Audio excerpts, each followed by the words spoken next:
Hello mga kabuks, magandang hapon po. Meron lang po tayong i-share dito, Toyota Hiace. Bali, nagpalit na po kami ng water pump. Then tinanggal yung kanyang timing belt component. Habang binabaklas po, itong kanyang tensioner bearing bolt, lost thread po yung papasokan niya. So ang diskarte po natin dito, oversize na mga kabuks. Paano nga ba mangyari yon? Dahil ito 10 by 1.25 itong stock niya.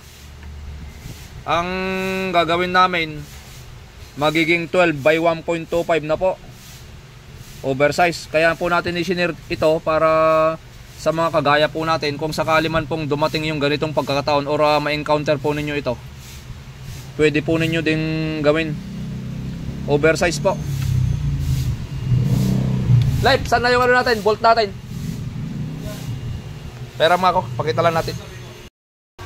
Okay mga kaboks, ipapakita lang natin. Oops, kamay ko madumi, huwag nyo na lang pansinin. Ito mga kaboks, oh. Tingnan nyo to. Ayan. Ito yung stock nya. So bali meron pong washer yan, para kapag ka nakakabit na doon, pag nakaipit na kanyan, gagalaw to. Ang ginawa po natin dito, kagaya ng sinabi ko, in-oversize namin. Ito na po siya mga kaboks. Ayan. Nagpamasin shop po tayo ng bolt. Then yung laki niya eksakto dito. Ayun oh. Ayan. Ayan. Tapos siyempre yung washer niya,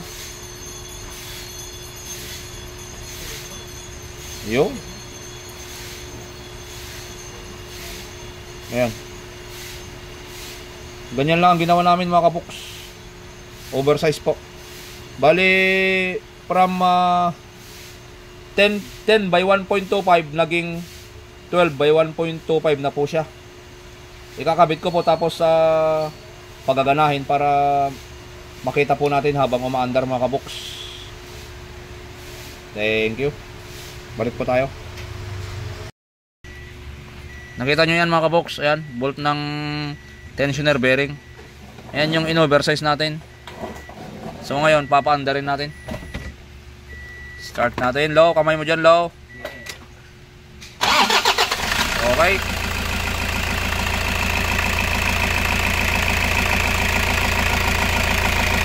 Nasa baba ka, low. Accelerate natin konti.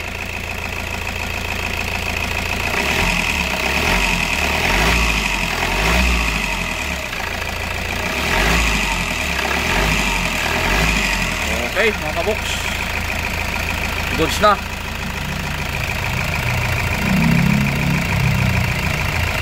Ayan, kung sakaling ma-encounter nyo yan, ma-lost thread dyan, pwede po ninyong gawin ganyan mga kaboks. Thank you, bye bye.